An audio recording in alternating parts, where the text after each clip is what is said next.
आपने मुझे मांग संख्या 29, 37 और 47 पर बोलने का अवसर दिया, इसके लिए मैं आपका आभारी हूँ। सीकर से आने वाले माननीय सदस्य फरमा रहे थे, वास्तव में ये बात सही है। राजस्थान विधानसभा का ये सदन राजस्थान के विकास का पवित्र सदन है और यहाँ जो चर्चा होती है उस चर्चा पर अमली जमा पहनाकर राजस्थान का विकास होना ही चाहिए। भारत कृषि प्रधान देश है, सोने की चिड़िया कहलाता था, घी दूध की नदियाँ बहती थी और वो घी दूध की नदियाँ तभी बहती थी जब हमारे ग्रामीण क्षेत्रों के खेतों और खलिहानों में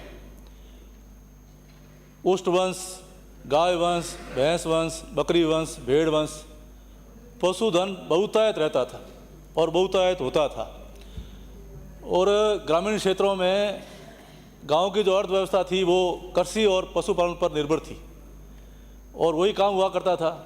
तो हमारे तो उस समय जिनके पास एवड़ है, भेड़ वंश है और पशुधन बहुतायत होता था, उनके यहाँ ही हम हमारे विवाह शादियाँ भी करते थे कि ये परिवार संपन्न है। जैसलमेर से आने वाले माननीय सदस्य हंस रहे हैं, ये बात सही है कि 500 एवड़ है इन वास्ते इन्हें घरे टापर दे। तो वो ज़माना देखा और वास्तव में इतने बड़े बड़े हमारे पूर्वजों ने ओण छोड़े, गोचर छोड़े, चारागाह छोड़े। उन ओण में, गोचर में, चारागाह में सेवन बढ़िया घास आज भी होती है और वो घास जो गायें चरती थी और उस घास का जो घी आता है वो वास्तव में सोना है और ऐसा घी तो पूरे विश्व में नहीं मिलता, वैसा सेवन गाय का घी होता है। तो अब स्थितियाँ ये हो गई कि जो मुंह से बोलकर नहीं कह सकते, उनकी आवाज़ अगर कोई बन सकते हैं तो हम बन सकते हैं। और मैं कहना चाहूँगा कि आज जो हालात है उन हालातों में तो सिंथेटिक की नदियाँ बहती। आज बड़े बड़े समारोह होते हैं और बड़े बड़े घी के टीन आते हैं, पता नहीं घी आता कहाँ से है और दूध आता कहाँ से है, इतने तो गोवंश रहा ही नहीं। इसलिए मैं कहना चाहूँगा कि आज के जो हालात है उन हालातों में हिंदुस्तान के अंदर 246 ग्राम दूध प्रति व्यक्ति और राजस्थान में 408 ग्राम दूध प्रति व्यक्ति रह गया, लेकिन प्रदेश का हिस्सा 10% है और आने वाली 21वीं सदी में 50 ग्राम प्रति व्यक्ति ही दूध मिलेगा। ये हालात हो गए। इसलिए भगवान गोविंद भगवान का जो नाम पड़ा वो नाम इसलिए पड़ा कि इंद्र भगवान की कोप दृष्टि ब्रज पर पड़ी, बारिश खूब हुई, गायें बहने लगी। उस समय गिरिराज को, गोवर्धन पर्वत को भगवान श्री कृष्ण ने एक अंगुली पर उठाकर गायों की रक्षा करी और गायों ने भगवान का अभिषेक किया, इसलिए वो गोविंद गोपाल कहलाए। कहते हैं मंदिर मस्जिद दूर है, कठिन जाप हरि नाम, श्री चरणों में गाय के बसते चारों धाम। 33 कोटि देवी देवता का निवास कहीं है तो हमारी गाय में है, इसलिए हम अपनी गाय को गाय माता कहते हैं। मैं पूरे सदन से आग्रह करना चाहूँगा कि हमारे राजस्थान की विधानसभा के सदन को सर्वसम्मति से संकल्प लेना चाहिए और भारत सरकार को भेजना चाहिए कि गाय माता को राष्ट्रीय पशु का दर्जा दिया जाना चाहिए। ये मेरी विशेष मांग रहेगी। साथ ही मैं ये कहना चाहूँगा कि अभी जो ओण, गोचर और जो शिवाचक है, ओण है, गोचर है, चारागाह है, इन ज़मीनों को सोलर और विंड वालों को अलॉट कर रहे हैं। तो मेरी विशेष मांग रही कि ये ज़मीनें तो रोकें, कम से कम हमारे पूर्वजों ने गायों के चरने के लिए, पशुओं के लिए छोड़ी थी। आप तो जो खातेदारी ज़मीनें हैं उनको लीज पर लेकर के ये काम कराएं, गायों को बख्शें, पशुधन को बख्शें, जिससे आने वाले समय में हमारा पशुधन जीवित रह सके। साथ ही मैं कहना चाहूँगा कि ग्रामीण अर्थव्यवस्था में पशुपालन का मुख्य योगदान है और 2019 की जो जनगणना हुई उस जनगणना के अनुसार 5 करोड़ 67 लाख पशुधन है, 1 करोड़ 46 लाख कुक्कुट संपदा है। हमारा राजस्थान स्वदेशी पशुधन के लिए प्रसिद्ध है। यहाँ के नागौरी बैल, गिर, राठी, थार पारकर, कांकरेज गायें, मालानी घोड़े, बीकानेरी जैसलमेरी ऊँट, जखराना, सिरोही एवं मारवाड़ी नस्ल की बकरियाँ तथा चोखला, मारवाड़ी नाली एवं पुगल नस्ल की भेड़ें अपने आप में एक विशेष स्थान रखती है। इसलिए मेरा निवेदन यह रहेगा कि पशुधन संख्या के आधार पर राजस्थान का द्वितीय स्थान है, ऊन उत्पादन में प्रथम है, दुग्ध उत्पादन में द्वितीय है। देश के कुल दूध उत्पादन का लगभग 12% व बकरा मांस का 35% एवं ऊन का 30% उत्पादन राज्य में होता है। राज्य की कुल सकल घरेलू उत्पाद आय में 11% है। इसलिए इस पशुपालन को विशेष दर्जा देना चाहिए। और कहा गया है उत्तम खेती, मध्यम व्यापार और निम्न चाकरी। आज स्थिति हो गई कि अब चाकर तो पहले नंबर पे है और चाकरी भी पहले नंबर पे है, दूसरे नंबर पे व्यापार है और तीसरे नंबर पे खेती है। इसलिए खेती ऐसी होती है, खेती तभी होगी जब पशुपालन ज़्यादा होगा, और पशुपालन होगा तो अच्छा घी होगा, दूध होगा और खाद होगा। पहले अपन समझते ही नहीं सिंथेटिक क्या होता है, रासायनिक खाद क्या होता है। पहले तो सारा खाद पशुओं का होता था, उसी से खेती होती थी, जैविक खेती होती थी। लेकिन अब जनता के स्वास्थ्य के साथ खिलवाड़ हो रहा है। ज़्यादा धन पशुधन रखेंगे, मैं आग्रह करना चाहूँगा कि 5-7 परिवार मिल करके भी वो गायें रख सकते हैं। मैं तो ये चाहूँगा कि प्रत्येक परिवार को कम से कम गाय का पालन करना चाहिए, जिसे 33 कोटि देवी देवताओं की सेवा एक स्थान पर ही हो सकती है। साथ ही मैं कहना चाहूँगा कि गायों के नाम से जो धर्म का काम है, उनकी सेवा का काम है, वहाँ गौशालाएँ खोली जा रही है। जैसे जैसलमेर ज़िले के मामले आपके पास आए हैं, तो गायों के साथ जो इस प्रकार का भेदभाव करते हैं, उसमें कमाई का जरिया बनाते हैं, उसको सरकार को विशेष ध्यान रखना चाहिए और सख्त कार्रवाई करके जिन्होंने गौशाला खोल करके गायों के नाम से भ्रष्टाचार किया और पैसा खाया है, उनका पूरा आप हाथ मुंह में आंतरे में डाल करके वापस निकलवाओ और उनके खिलाफ कार्रवाई कराओ, तभी गाय को न्याय मिलेगा। इसलिए ये विशेष मेरा आपसे निवेदन रहेगा। साथ ही जो पशु शिविर होते हैं वो गायों के लिए होते हैं।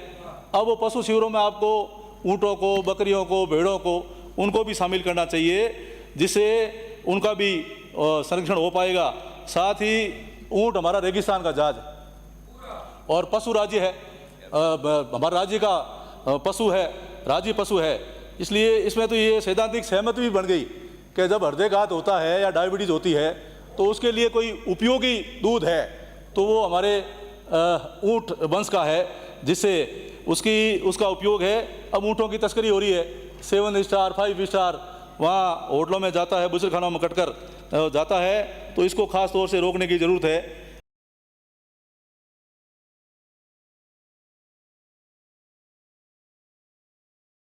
एक बार अंग्रेज़ों के समय में सभापति महोदय, हमारे यहाँ की गिर गाय को काटने के लिए भेजा गया ब्राज़ील में।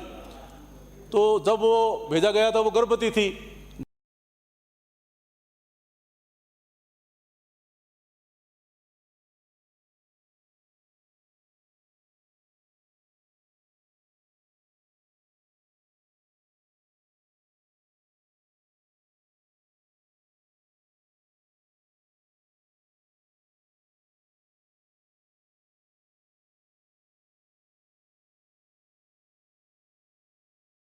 थे इस प्रकार से हमारे चांदन में भी है और कई पशु विश्वविद्यालय में है, कृषि विश्वविद्यालय बीकानेर में है। तो ऐसे जो चांदन फार्म है, चांदन फार्म की तर्ज पर जैसलमेर में, जालोर में, बाड़मेर में, सिरोही में और विशेष तौर से मेरे विधानसभा क्षेत्र शेरगढ़ में ऐसे आप फार्म खोलिए और फार्म खोल करके उसमें अच्छी ब्रीड के सांड आए।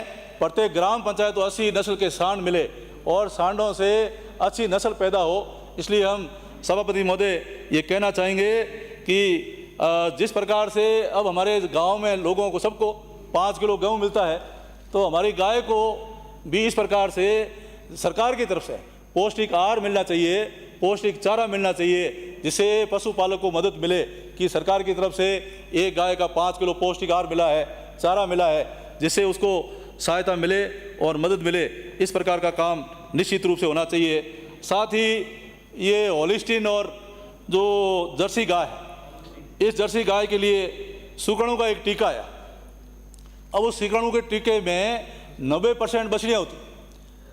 अगर ऐसा टीका हमारी देसी गायों के लिए आप परीक्षण करा करके वैज्ञानिकों से ले आएँ, तो ये जो कह रहे हैं कि निराश्रित है, वास्तव में ये सही बात है कि जो हमारा नंदी है उसको तिलक लगा करके सड़कों पे छोड़ देते हैं और फिर उनको कहते हैं कि आवारा है। आवारा कि हमारे घर का था लेकिन हमने छोड़ा है, उसकी भी रक्षा हो जाएगी और ये नंदी कम होंगे, बछड़ियाँ ज़्यादा होगी, जिसको मालिक रख पाएगा। साथ ही जितने भी गाँव में हमारे नंदी हैं और गायें हैं, जिनको निराशित करके छोड़ दिया है, जो बोल करके कह नहीं सकती, उसके लिए अगर आप अभ्यारण्य बना देंगे और वहाँ रखेंगे तो उनकी सेवा निश्चित रूप से हो पाएगी। ये मेरा आपसे निवेदन रहेगा। अब आने वाले समय में ये नवीन टेक्नोलॉजी का एडेप्ट किया है, जिसमें एम्ब्रियो ट्रांसफार्म होते हैं। तो एम्ब्रियो ट्रांसफार्म से दुग्ध उत्पादन में वृद्धि होती है, क्वालिटी भी इम्प्रूवमेंट होती है। तो ये एम्ब्रियो ट्रांसफार्म जो होता है, ये भी आप समय पर लागू कराएं, जिससे इसमें हमारा हो सके। कृत्रिम गर्भाधान होता है। कृत्रिम गर्भाधान में बांधियापन, बांझपन निवारण पशुओं के लिए जर्म पायजन केंद्र नारवा में चालू किया गया था। इसे गति देने की आवश्यकता है। ये भी अभी इसको कोई ढंग से काम वहाँ नहीं हो रहा है, इसको आप गति दिए। साथ साथ में ये एलोपैथी के भ्रमणस्थलीय शिविर चलते हैं। तो ऐसे आप अगर शिविर चलाएं पशुओं में, तो वहाँ उनका सही समय पर इलाज हो जाएगा और पशुओं में बीमारी रोकी जा सकेगी। ये मेरा आपसे खास आग्रह रहेगा। साथ में कुछ सुझाव आपको दूंगा, उन सुझावों पर आप विशेष आप करें। मोबाइल यूनिट 1962 में मॉनिटरिंग सिस्टम को दुरुस्त करना एवं मोबाइल यूनिट की क्षेत्र मांग अनुसार दवाएँ उपलब्ध कराना। ममता कार्ड की तर्ज पर पशुपालकों का एक कार्ड बनाया जाए ताकि पशुओं का पूर्ण रिकॉर्ड संधारण किया जा सके। पूर्व में भेड़ ऊन विभाग चलता था, जिसको बाद में बंद कर दिया गया, उसको पुनः शुरू करवाया जाए। भेड़ों व बकरियों का विस्तृत डाटा तैयार किया जाए। पशु चिकित्सालय में दवाओं की सप्लाई नियमित रूप से नहीं पहुंच रही है, जिसके कारण पशुपालकों को इनका पूरा लाभ नहीं मिल पा रहा है। क्षेत्र की मांग के अनुसार दवाओं की सप्लाई नियमित रूप से की जाए। पंजीकृत गौशालाओं के अनुदान अभी 9 महीने के लिए मिल रहा है। तो मेरा आपसे आग्रह है कि गाय हमारी माता है और गायों के लिए हमको खुले दिल से आज ही घोषणा करनी चाहिए कि 9 महीने की बढ़ा करके हम इसको अनुदान 12 महीने करेंगे। इसकी घोषणा मुझे विश्वास है मंत्री जी आज ही करेंगे। साथ ही ये भ्रष्टाचार जो हो रहा है, इसको भी आप रोकने का कार्य करेंगे। मेरा आपसे निवेदन है कि गायों के चारे के लिए अगर हम किसानों की जहाँ लघु सीमांत काश्तकार हैं, ज़मीनें छोटी है, उनको अगर कृषि का सिंगल फेस कनेक्शन दें, तो सिंगल फेस कनेक्शन की योजना ले आओगे तो वो चारा बो करके अपने पशुपालन का काम कर सकेगा। ये मेरा आपसे निवेदन रहेगा। साथ ही राजस्थान के गौवंश की उन्नत नस्लें देश ही नहीं अपितु विदेशों में भी उत्पादकता में श्रेष्ठ साबित हो रही है, परंतु अपने राज्य में इन देशी गौवंश की नस्लों को सुधारने के प्रयास आवश्यकता अनुसार नहीं हो पा रहे हैं। आम जन को उन्नत नस्ल की गायें आसानी से उपलब्ध हो, इसका प्रावधान किया जाना चाहिए, जिससे उत्तम नस्ल के सांड गौशाला हो ग्राम पंचायत द्वारा दिए जाने चाहिए। हालांकि राज्य सरकार वेटरनरी यूनिवर्सिटी के मार्फत थार पार करके केंद्र चांदन व सूरतगढ़ में चलाए जा रहे हैं। इसी प्रकार केंद्र शेरगढ़, बाड़मेर, जैसलमेर, अन्य जिलों में चलाए जाने चाहिए। पश्चिम राजस्थान में दूध मार्केटिंग का उपयुक्त क्रय विक्रय तंत्र विकसित नहीं हो पाया, जिसके चलते छोटे पशुपालकों को कम दाम में दूध बेचना पड़ रहा है। प्रत्येक ग्राम पंचायत में दुग्ध डेयरी सहकारी समिति बनाकर दूध खरीदा जाए व गुजरात मॉडल राजस्थान में लागू किया जाए। पूर्व में पशुपालन विभाग द्वारा नस्ल आधारित योजनाएं चलाई जाती थी, जैसे भेड़ पालन, बकरी पालन, पोल्ट्री फार्म। वर्तमान में इस और उचित ध्यान नहीं दिया जा रहा है। मेरा सरकार से सुझाव रहेगा कि प्रत्येक जिला स्तर पर मोबाइल यूनिट भेड़ व बकरी पालन को बढ़ावा देने हेतु कार्यरत रहे, जिसमें इन छोटे जानवरों के सभी प्रकार के टीकाकरण व अन्य आवश्यक सुविधाएं भेड़ पालकों के गाँव में शिविर लगाए जाने चाहिए। गौशालाओं में उपस्थित अनु उत्पादन गौवंश के बांझपन का इलाज कराकर उन्हें दुधारू बनाया जाना चाहिए। इसके नस्ल सुधार की कोशिश भी हो एवं इन दूध देने वाली गायों को गरीब पशुपालकों को कम कीमत पर उपलब्ध कराएं तथा पशुपालकों को उत्पादन वाली गायों को गौशाला में निःशुल्क प्रवेश दिलाएं। ग्रामीण क्षेत्रों में आवारा पशुओं की संख्या को नियंत्रित करने हेतु एनिमल बर्थ कंट्रोल कार्यक्रम संभाग स्तर पर चलाया जाए, जिससे आवारा कुत्तों, सूरों व रोजरों की संख्या पर नियंत्रण रहेगा। प्रतिवर्ष हजारों की संख्या में आवारा कुत्ते हिरणों को, भेड़ों को, बकरियों को अपना शिकार बना लेते हैं। आवारा कुत्तों की जनसंख्या को नियंत्रित करने के लिए इन कुत्तों की श्वानों की नसबंदी समयबद्ध करवाई जानी चाहिए। प्रदेश में कृत्रिम गर्भाधान का कार्य भी कार्य क्षेत्र बढ़ाया जाना चाहिए। मेरा आपसे निवेदन है कि हमारे सरकार के समय में कई योजनाएं पूर्ववर्ती सरकार के समय चलाई जाती थी, उन योजनाओं को भी फिर से आप समीक्षा करें और उन योजनाओं को हमारे वापस आप लागू करने का प्रयास करें। साथ ही मैं हमारे यशस्वी प्रधानमंत्री, हमारे यशस्वी मुख्यमंत्री आदरणीय भजनलाल जी का आभार व्यक्त करना चाहूँगा कि प्रदेश में पशुपालन की अपार संभावनाएं हैं। राज्य के 80 लाख परिवार पशुपालन व समर्थ गतिविधियों पर निर्भर है। पशुपालन संवर्धन, संरक्षण एवं विकास हेतु 250 करोड़ रुपए का प्रावधान के साथ मुख्यमंत्री पशुपालन विकास कोष का गठन किए जाने की इस बजट में घोषणा की गई। इसके लिए हम हमारे यशस्वी मुख्यमंत्री आदरणीय भजन लाल जी के आभारी हैं। साथ ही दुधारू पशुओं के उन्नत नस्ल विकास एवं आवारा नर गौवंश की समस्या के निराकरण के लिए सॉर्टेड सीमन योजना के तहत दी जा रही अनुदान राशि को 50 से बढ़ाकर 25% किया जाना प्रस्तावित किया गया है। इससे लगभग 2 लाख पशुपालक लाभान्वित होंगे। इसके लिए भी हम उनको धन्यवाद देना चाहेंगे। प्रदेश में पशु चिकित्सा सुविधाओं के विस्तार के लिए 125 पशु चिकित्सकों तथा 525 पशुधन सहायकों के नए पदों का सृजन किया जाएगा। 500 पशु चिकित्सा उप केंद्र खोलने की घोषणा, नवीन पशु चिकित्सालय खोलने की घोषणा, 100 पशु चिकित्सा उपकेंद्र व पशु चिकित्सा क्रमण किए जाने की घोषणा। इस पर लगभग 15 करोड़ रुपए व्यय होंगे। पशु चिकित्सालयों का प्रथम श्रेणी पशु चिकित्सालय में क्रमण किए जाने की घोषणा। पशु चिकित्सा संस्थानों में आधारभूत कार्य के लिए 200 करोड़ रुपए व्यय होंगे, इसकी घोषणा। गत कांग्रेस सरकार द्वारा प्रदेश में पशुपालकों के लिए पशु बीमा योजना की मात्र कागजी घोषणा की गई थी। अब हमारी भजन लाल सरकार ने पशुपालकों के हितों का ध्यान रखते हुए चरणबद्ध रूप से दुधारू पशुओं के साथ साथ अन्य पशुओं को भी सम्मिलित करते हुए मुख्यमंत्री मंगला पशु बीमा योजना प्रारंभ करने की घोषणा की गई है। इसके अंतर्गत प्रथम 5-5 लाख दुधारू गाय, भैंस, 5-5 लाख भेड़ बकरी तथा 1 लाख ऊंट वंश का बीमा किया जाएगा। इस पर कुल 400 करोड़ रुपए व्यय होंगे। इसके लिए हम हमारे मुख्यमंत्री जी के आभारी हैं। पहले पशुपालकों की सुविधा के लिए प्रदेश के 7 जिलों में राज्य स्तरीय पशु मेला आयोजित किया जा रहे थे, अब सभी जिलों में आयोजित करेंगे। इसके लिए भी हम आपके आभारी हैं। ऊंट संरक्षण और विकास मिशन शुरू किया जाएगा। ये इस बार हमारे पशुपालन का विशेष ख्याल रखा गया है। पहली बार ऐसी बड़ी घोषणा की गई है, तो इससे हमारे पशुपालन को बढ़ावा मिलेगा। साथ ही मैं निवेदन करना चाहूँगा, हमारे विधानसभा क्षेत्र शेरगढ़ में भी, मेरे विधानसभा क्षेत्र शेरगढ़ की पंचायत समिति मुख्यालय सेखाड़ा में मिगनेटरी पशुपालकों हेतु आवासीय विद्यालय स्वीकृत करवाना। चाबा, तेना, सुवाड़िया, धीरपुरा, बैड़वा, खतरिया, कनौडिया, पुरोहितान, देवातु एवं लोड़ता हृदयसतों को पशु उपकेंद्र से पशु चिकित्सालय में क्रमोन्नत करवाना। प्रथम श्रेणी पशु चिकित्सालय सेखाड़ा को कार्यालय उप निदेशक पशुपालन विभाग में क्रमोन्नत करवाना। प्रथम श्रेणी पशु चिकित्सालय बालेश्वर, शेरगढ़, आगोड़ई, नाथरऊ एवं सेखाड़ा के जर्जर भवनों की मरम्मत करवाना। पशुपालन विभाग के पुराने भवनों का सर्वे कराकर किसी उपयुक्त संस्था द्वारा मरम्मत कार्य करवाया जाए। पशु चिकित्सकों के रिक्त पद भरे जाएं। पशु चिकित्सालय परिसर बालेश्वर में पशुधन सहायक प्रशिक्षण कॉलेज की स्थापना की जाए। आयुष में भी ब्लॉक आयुष चिकित्सालय सेखाड़ा के लिए जमीन आवंटित हो चुकी है, परंतु अभी तक स्वीकृत नहीं हुआ है।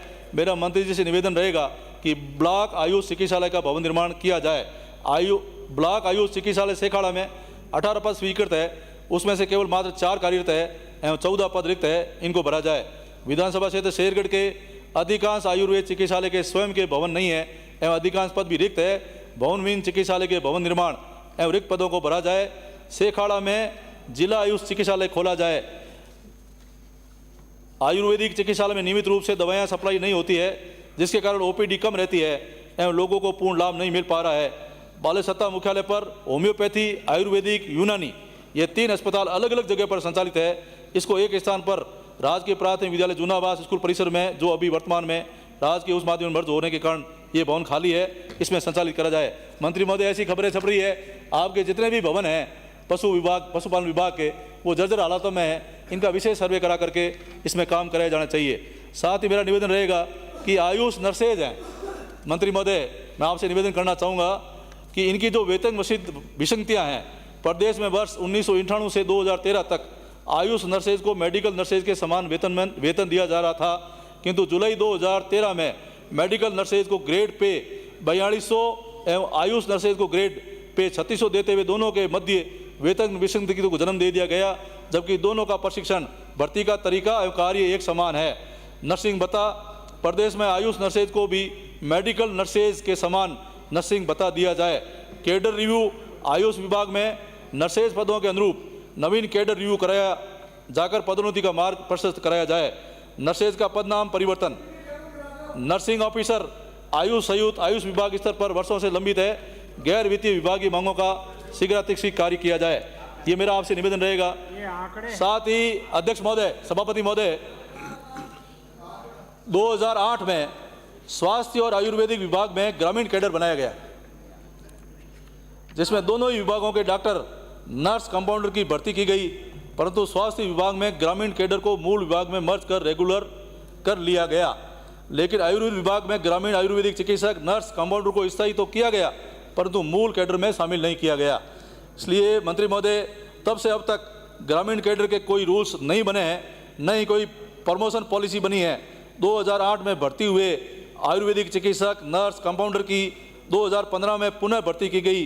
तब से आयुर्वेदिक चिकित्सक, नर्स, कंपाउंडर की अभी तक कोई डीपीसी नहीं हुई है, कोई प्रमोशन पॉलिसी नहीं बनी है, वेतन विसंगतियाँ दूर नहीं हुई है। जबकि आयुर्वेदिक चिकित्सक, नर्स, कंपाउंडर की भर्ती 2018 में नियुक्त आयुर्वेदिक चिकित्सक, नर्स, कंपाउंडर को भी ग्रामीण आयुर्वेदिक चिकित्सक, नर्स, कंपाउंडर के से अधिक वेतन मिल रहा है, उनके प्रमोशन हो गए हैं। ग्रामीण आयुर्वेदिक चिकित्सक, नर्स, कंपाउंडर आज भी प्रमोशन और वेतन विसंगतियों का सुधार का इंतजार कर रहे हैं।